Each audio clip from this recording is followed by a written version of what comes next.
Assalamualaikum dan selamat sejahtera. Nama saya Wan Muhammad Hazim Bewan Syahrin dan tepi saya ialah Hai, nama saya Wan Ahmad Amzah bin Wan Ahmad Jafni. Kami dari pasukan pelakak SKSS 1. Amzah, kenapa banyak bahan masakan di atas meja ini?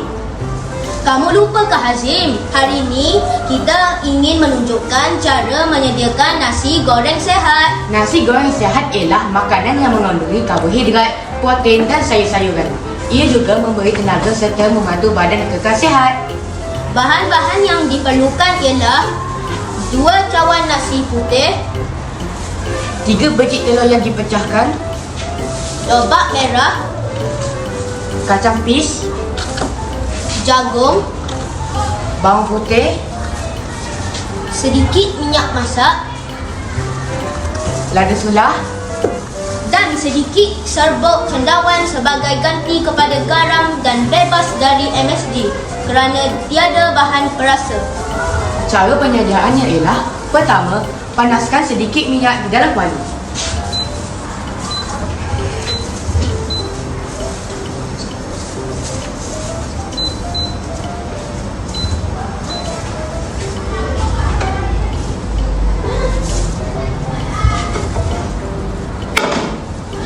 Kedua, tumiskan bawang putih sehingga naik bau.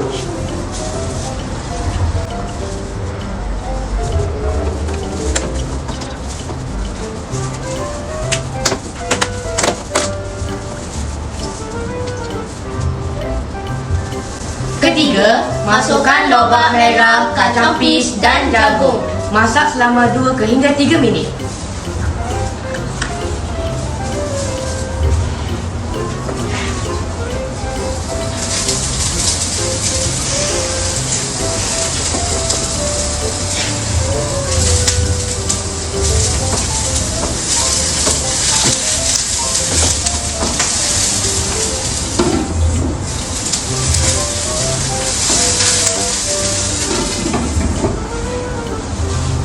Keempat, pecahkan telur ke dalam kuali dan kacau sehingga masak.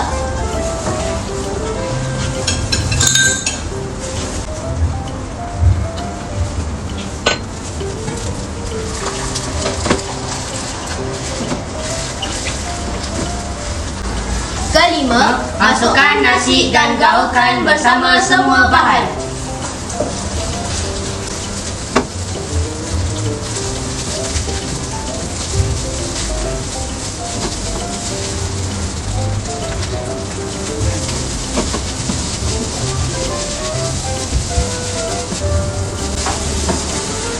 Akhir sekali, masukkan sedikit lada sulah dan kacau sehingga sebati.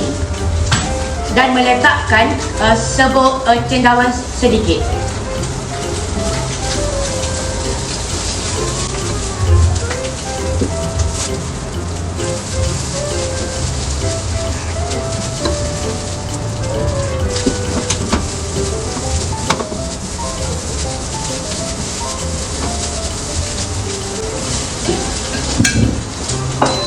Dan nasi goreng siap untuk dihidangkan.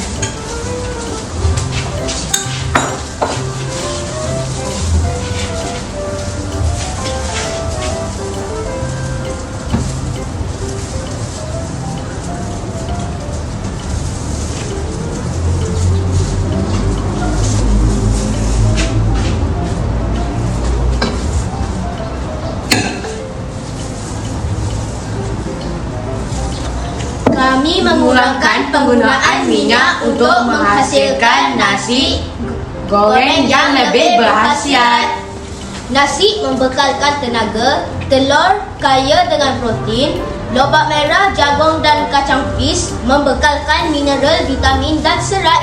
Marilah kita mengamalkan pemakanan sehat setiap hari. Terima kasih atas perhatian semua. Bye.